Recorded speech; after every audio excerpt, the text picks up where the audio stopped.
sou o pastor Daniel do Amaral, da Igreja Presbiteriana Unida de Brasília. Quero apresentar a vocês mais um módulo de nosso projeto Diálogos de Crescimento, a Escola Bíblica Dominical da IPU de Brasília. O tema que vamos apresentar hoje não é muito comum nas aulas de escola dominical. Vamos falar da formação do texto do Novo Testamento grego em 2 videoaulas. Esse tema normalmente é discutido em seminários teológicos, em faculdades de teologia, é considerado um assunto para teólogos. Todavia, consideramos que os membros de nossas igrejas só têm a ganhar quando avançam na compreensão do processo de formação do texto bíblico, tanto no Antigo Testamento quanto no Novo Testamento. Esperamos que aqueles que nos assistem sejam muito edificados com o conteúdo que vamos apresentar e estamos sempre abertos a críticas e sugestões para melhorar nosso ministério. Que Deus abençoe a todos e todas. Nesta primeira aula, vamos falar um pouco sobre como a Bíblia chegou até nós, a data de surgimento dos livros do Novo Testamento, a tradução feita por João Ferreira de Almeida dos textos originais para o português, os diversos livros que foram publicados no tempo dos apóstolos e na igreja primitiva, e a formação do cânone do Novo Testamento. Todos nós temos uma Bíblia, ou pelo menos é interessante que todos tenhamos uma Bíblia.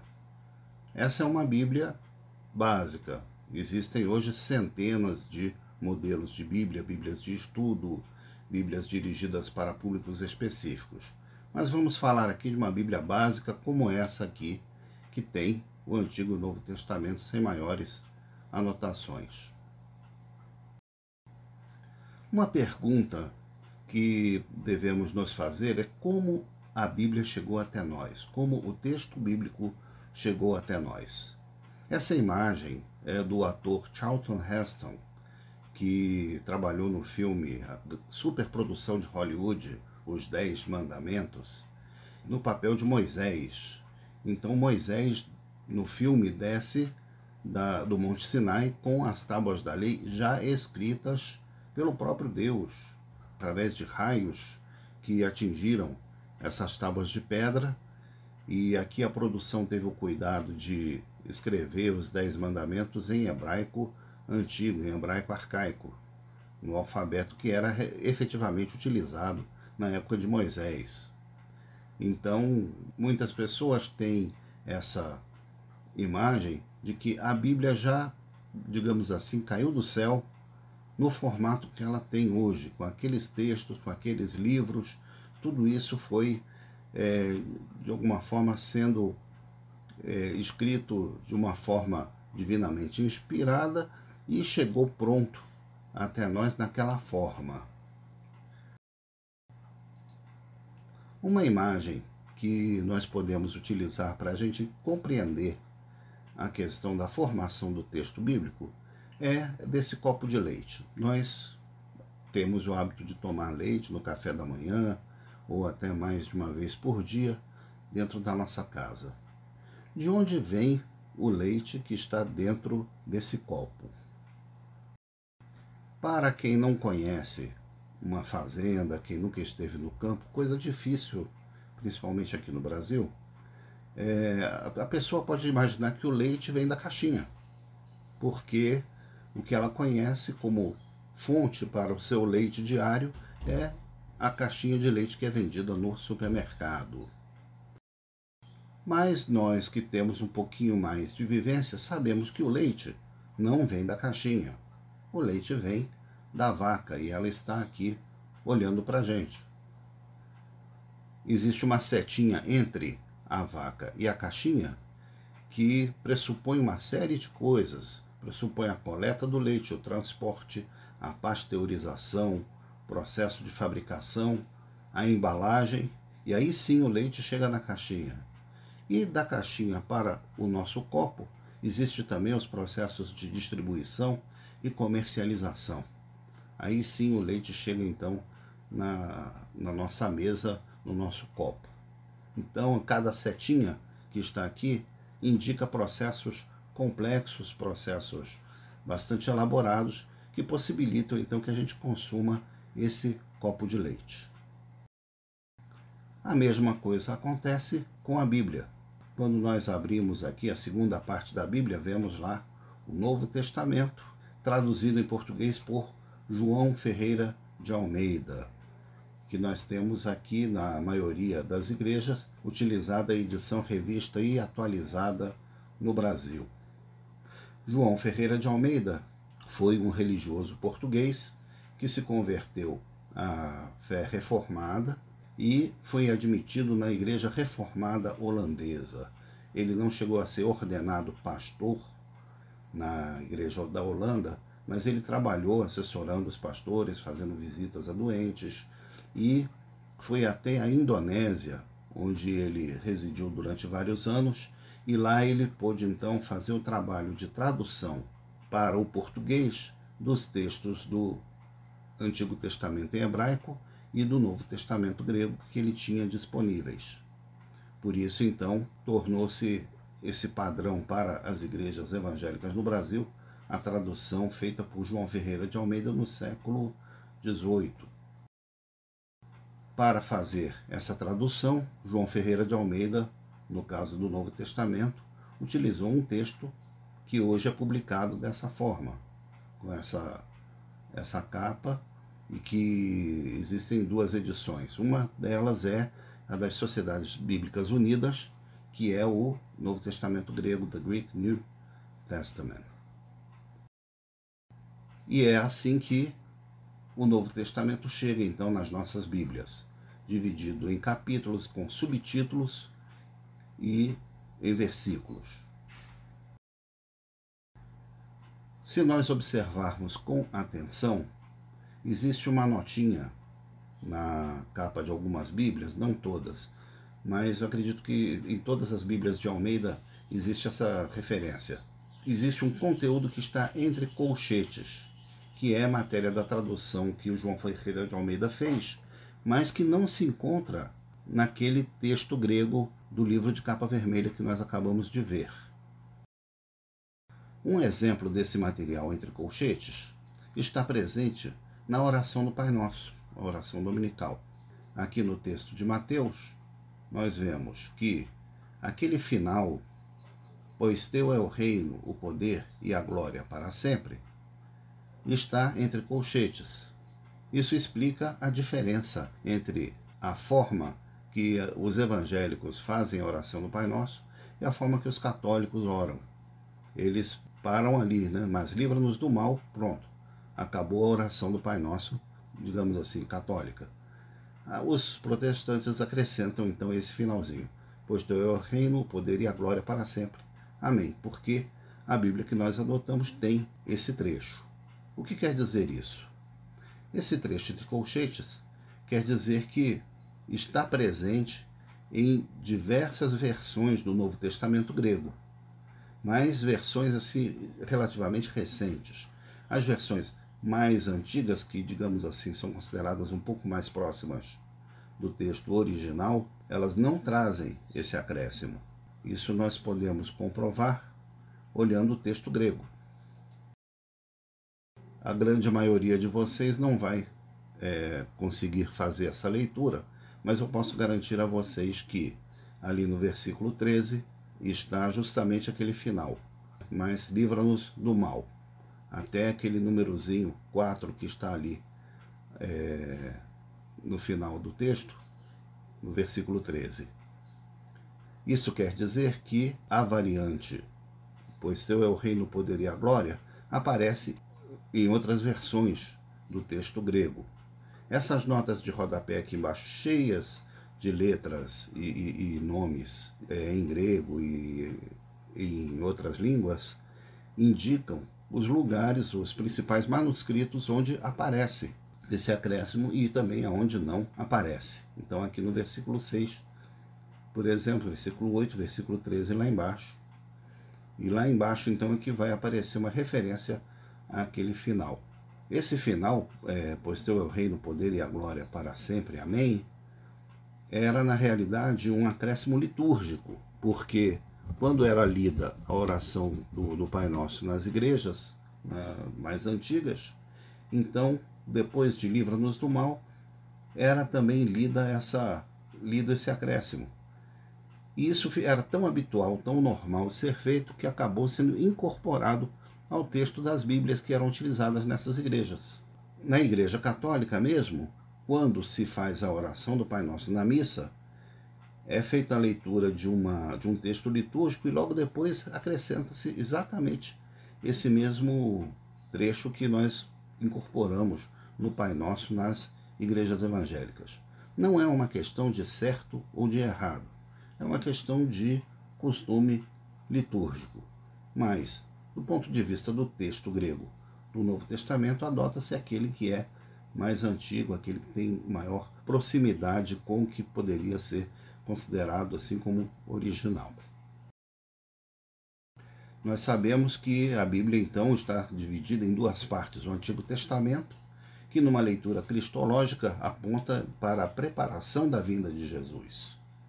E no Novo Testamento nós temos os 4 evangelhos, que são a manifestação de Jesus, o livro de Atos dos Apóstolos, que relata a expansão da obra de Jesus, o crescimento do evangelho no mundo, as epístolas do apóstolo Paulo e de outros apóstolos se destinam a fazer uma explicação da obra de Jesus, e no Apocalipse nós temos a consumação da obra de Jesus. Resumidamente, é essa a estrutura do Novo Testamento.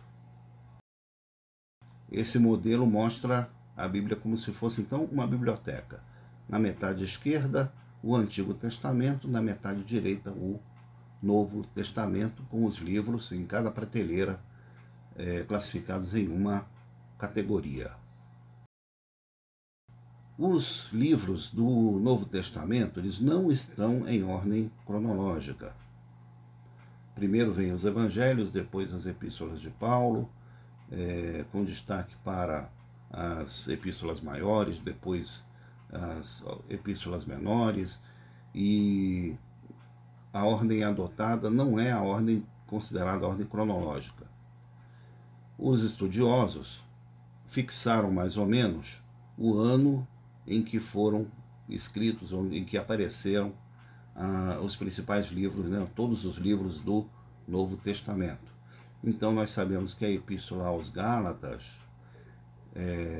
pode ter sido escrita entre o ano 48 e o ano 55. Há sempre uma margem aí de dúvida com relação a que ano que a epístola foi divulgada. Depois temos 1 Tessalonicenses do ano 51, logo depois de 1 Tessalonicenses, 2 Tessalonicenses, alguns dizem que foi logo depois, outros preveem que ela pode ter sido escrita bem depois, lá no ano 70, alguma coisa assim. 1 Coríntios deve ter sido escrita entre o ano 53 e o ano 57, e assim por diante. Cada carta aqui, principalmente as epístolas paulinas, então elas aparecem nesse período, e algumas, inclusive, são identificadas como tendo surgido após a morte do apóstolo Paulo, que aconteceu provavelmente no ano 56, ou 58, por aí. Então, Colossenses, a carta aos Hebreus, que a gente não tem certeza da autoria dela, alguns dizem que é de Paulo, mas outros dizem que deve ter sido de outro autor, a carta aos Efésios. Então, até algumas epístolas paulinas, mesmo Timóteo, Tito, elas podem ter surgido e sido divulgadas, publicadas bem depois da sua morte. Os evangelhos, o primeiro evangelho é o de Marcos, então eles aparecem entre o ano 65 e o ano 73, aí vários estudiosos propõem essa ou aquela data. A epístola de Pedro no ano 75, outras epístolas também vão surgindo mais para o final do primeiro século, principalmente o Evangelho de João, entre o ano 90 e o ano 110, um pouquinho antes, um pouquinho depois da morte de João, e também as epístolas de João. Apocalipse lá no ano 95. Então nós vamos observando que existe uma evolução aí entre 50 e 60 anos entre o surgimento do primeiro livro conhecido do Novo Testamento e o último livro, a Epístola de Judas. Então seria já lá depois do ano 100 ou do ano 110. Além desses 27 livros, que são reconhecidos no que a gente chama cânon do Novo Testamento, existem outros que circularam na igreja primitiva, mas que não foram incluídos no Novo Testamento. Então existe o chamado Proto-Evangelho de Tiago, Evangelho de Bartolomeu, Evangelho dos Ebionitas, um movimento de cristãos judaicos que floresceu na época da igreja primitiva e que, de certa forma, se separou da igreja grega. Eles se mantiveram como, digamos assim, um grupo judaico. O Evangelho dos Egípcios, o Evangelho dos Hebreus. Então são vários os evangelhos que surgiram juntamente com aqueles 4 evangelhos canônicos. A mesma coisa, Atos. Além dos Atos escritos por Lucas, o Atos dos Apóstolos, existem os Atos de André, os Atos de Barnabé, os Atos de Paulo, o relato da paixão de Pedro, os Atos de Pedro e André, e por aí. Então, são livros que circularam, entre outros tantos, não são só esses, circularam na igreja primitiva e que, de uma forma ou outra, gostariam de ter entrado também na coleção dos livros canônicos, mas por uma série de critérios não foram incluídos no Novo Testamento. Alguns livros que circularam na mesma época das epístolas e dos livros do Novo Testamento, por exemplo, a carta de Clemente Romano aos Coríntios.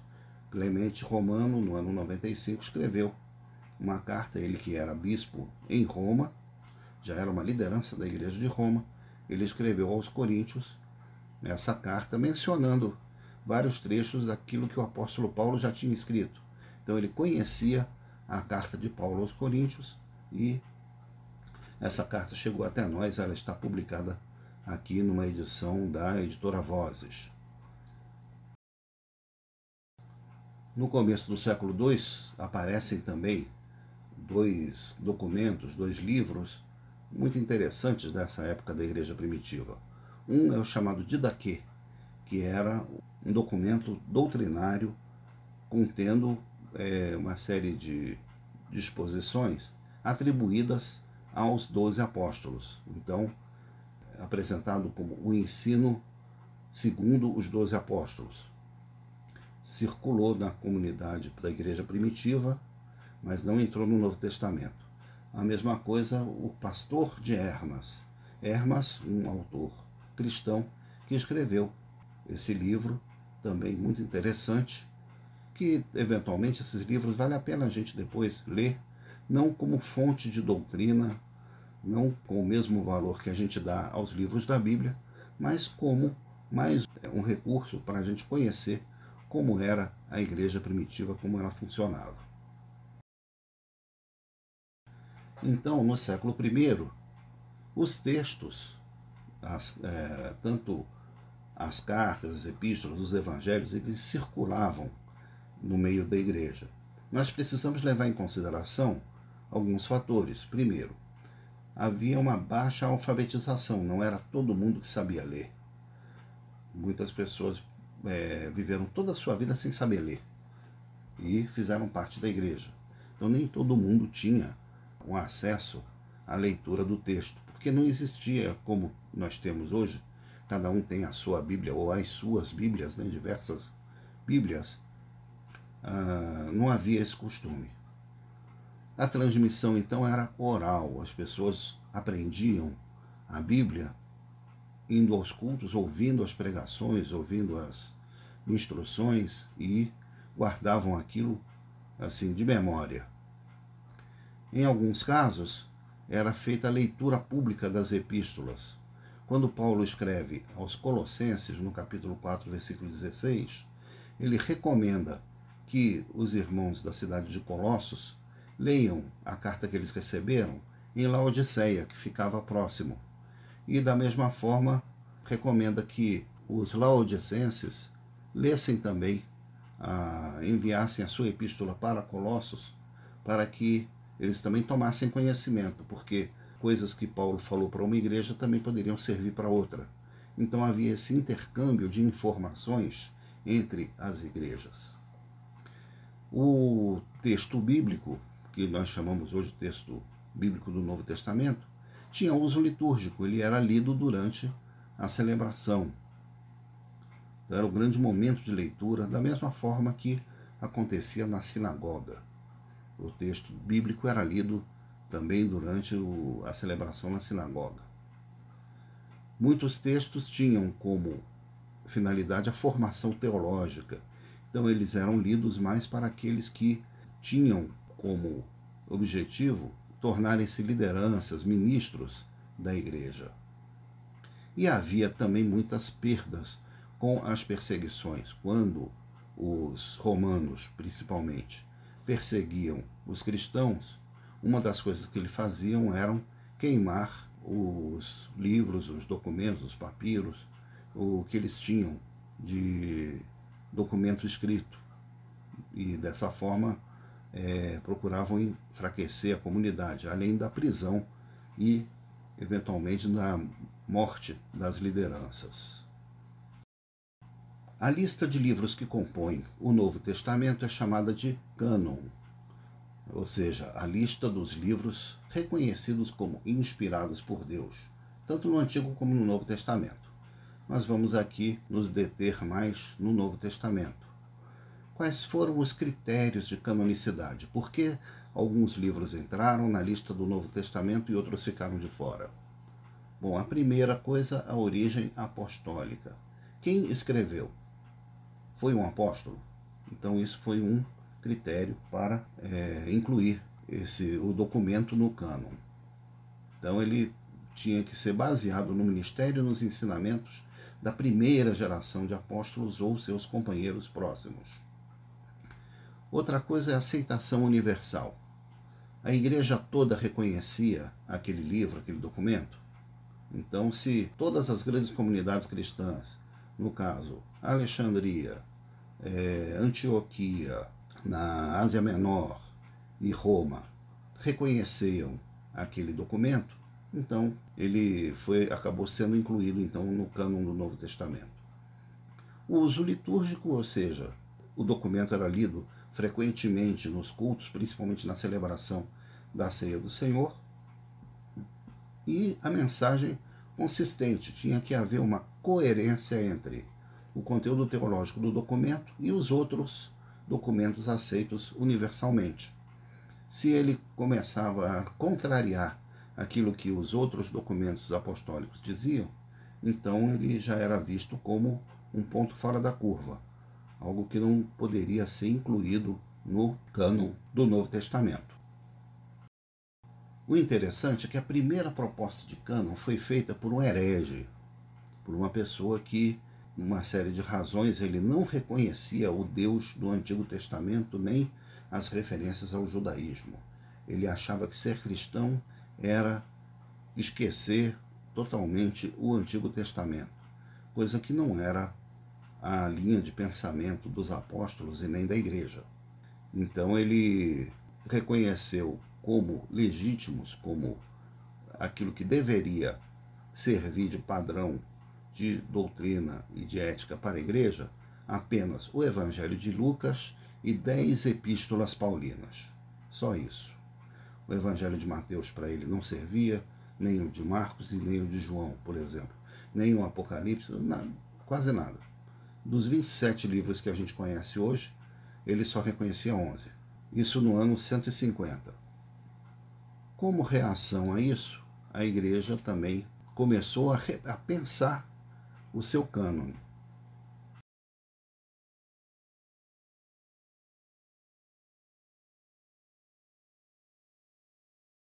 Uma outra proposta de cânon que apareceu no segundo século foi a de Valentim.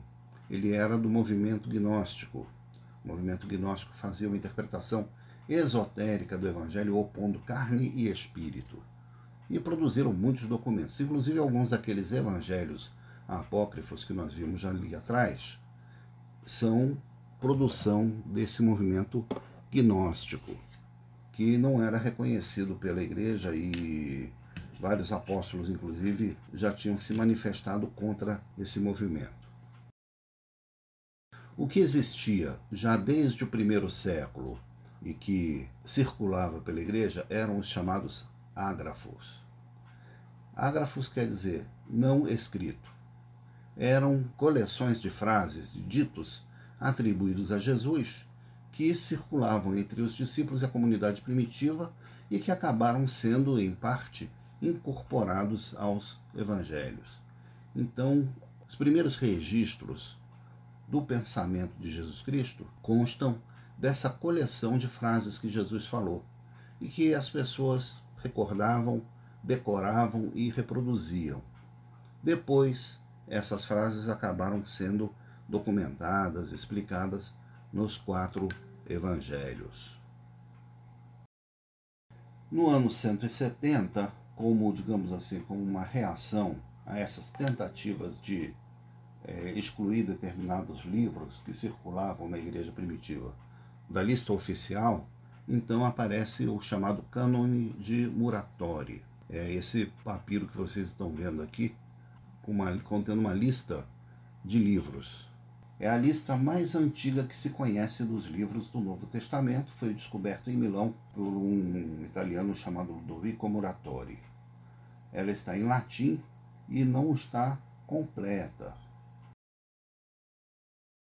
É a lista mais antiga que se conhece dos livros do Novo Testamento. Foi descoberto em Milão por um italiano chamado Ludovico Muratori. Ela está em latim e não está completa. Apesar de não estar completa, é a primeira proposta de cânone mais, digamos assim, abrangente que nós conhecemos da igreja primitiva, ou da igreja antiga. Então ele aceita 4 evangelhos, fala do evangelho de Lucas e do evangelho de João, não diz quais eram os outros 2. Acredita-se que tenha sido mesmo Mateus e Marcos, mas no texto não consta quais seriam esses outros 2 evangelhos. Como no início, o início do manuscrito foi perdido, então o trecho que aparece já fala só desses 2 últimos, Lucas e João. A lista tem também o Atos dos Apóstolos, 13 epístolas de Paulo, mas não inclui a epístola aos Hebreus. Comenta que havia uma epístola de Paulo aos Laodicenses e uma epístola de Paulo aos Alexandrinos, que circulava em algumas igrejas naquele período, mas que elas não seriam autênticas. Fala de 2 epístolas de João, nós sabemos que são 3 na nossa Bíblia atualmente, e aceita, digamos assim, como canônico um Apocalipse de Pedro, mas com algumas reservas. 200 anos depois, praticamente, no século IV, nós temos a publicação de Eusébio de Cesareia da História Eclesiástica. Ou seja, foi uma grande obra contando a história da igreja até aquela época. Os 3 primeiros séculos da igreja, como a igreja surgiu e quem foram os primeiros bispos, como a igreja se espalhou pelo mundo. Então, Eusébio de Cesareia fala justamente dessa questão do cânone, dos livros que eram aceitos. Então ele diz que, em primeiro lugar, temos que colocar a tétrade santa dos evangelhos, os 4 evangelhos, Mateus, Marcos, Lucas e João, depois o livro dos Atos dos Apóstolos e uma lista das cartas de Paulo. Depois ele reconhece a primeira epístola de João e a primeira epístola de Pedro como sendo legítimas, aceitas por toda a igreja. E depois existe o Apocalipse de João. Esses livros, eles são aceitos, digamos assim, por unanimidade na igreja, são chamados de homolegúmena, ou seja, aceitos, homologados por todos, um termo grego. Já os antilegúmena, ou seja, aqueles que não são aceitos por todos, mas são conhecidos da maioria, ele fala da carta de Tiago, a de Judas e a segunda epístola de Pedro, assim como as duas, a segunda e terceira epístolas de João. Ele fala de outros livros que ele considera espúrios, ou seja, eles não são autênticos. Os Atos de Paulo, o chamado Pastor, o Pastor de Hermas, o Apocalipse de Pedro e uma carta de Barnabé, uma epístola de Barnabé, a obra chamada Ensinamento dos Apóstolos, que é o Didaquê, e talvez o Apocalipse de João, que era muito discutido. Alguns aceitavam, outros não. Isso estamos no ano 330. Já os antilegúmena, ou seja, aqueles que não são aceitos por todos, mas são conhecidos da maioria, ele fala da carta de Tiago, a de Judas e a segunda epístola de Pedro, assim como as duas, a segunda e terceira epístolas de João. Ele fala de outros livros que ele considera espúrios, ou seja, eles não são autênticos. Os Atos de Paulo, o chamado Pastor, o Pastor de Hermas, o Apocalipse de Pedro e uma carta de Barnabé, uma epístola de Barnabé, a obra chamada Ensinamento dos Apóstolos, que é o Didaquê, e talvez o Apocalipse de João, que era muito discutido. Alguns aceitavam, outros não. Isso estamos no ano 330. Ao longo desse período, houve outras propostas de cânon, né, de Irineu de Leão, de Tertuliano, de Serapião, de Orígenes. No final do século III, houve um período de paz na Igreja entre os governos dos imperadores Décio e Diocleciano, que favoreceu a produção de manuscritos. Então, a perseguição cessou nesse período e durante mais ou menos uns 40 anos foi possível a Igreja produzir seus documentos, os evangelhos. Os copistas trabalharam bastante nesse período.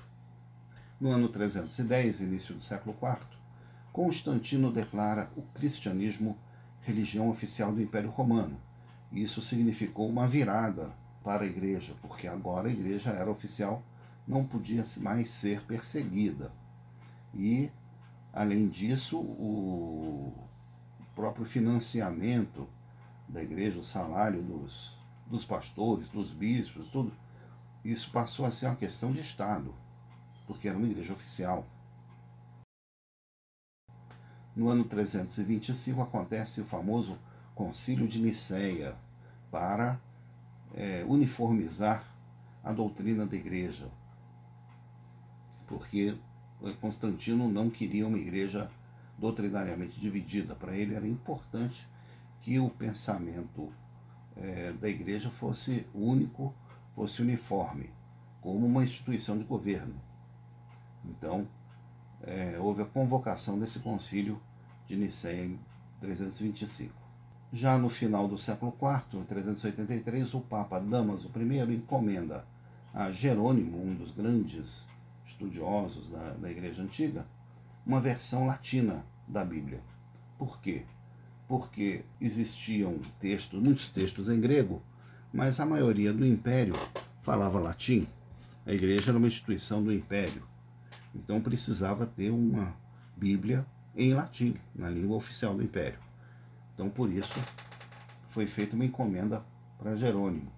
E, justamente, essa encomenda feita a Jerônimo tem a lista de 27 livros, que é essa que nós temos até hoje nas nossas Bíblias.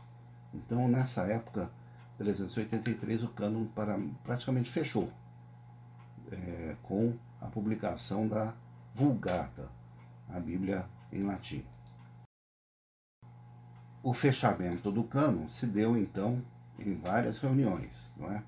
O Sínodo de Laodiceia, o Cânone Apostólico número 85, essa encomenda do Papa Damaso, o Santo Agostinho, no norte da África, também apoiou esse cânone, e No ano 405, então, Inocêncio I, no início do século V, reconhece os 27 livros do Novo Testamento e pronto, não se discutiu mais praticamente cânone na igreja a partir desse período. Os manuscritos do Novo Testamento foram produzidos principalmente nos grandes centros, nas cidades onde havia um maior número de cristãos, onde havia mais igrejas, onde a igreja estava mais estruturada. Então nós temos Antioquia, na Síria, Alexandria, no Egito, as cidades da Ásia Menor, cidades do norte da África, como Numídia e Cirene, a região chamada de Cirenaica, a cidade de Jerusalém estava destruída nessa época, mas Cesareia, que era a capital romana da Judéia, tinha um grande grupo de cristãos que se reunia lá. Então Jerusalém não produziu manuscritos porque a cidade tinha sido destruída no ano 70, mas Cesareia assumiu o seu lugar na região da Palestina. E claro, Roma também foi um centro de produção de manuscritos.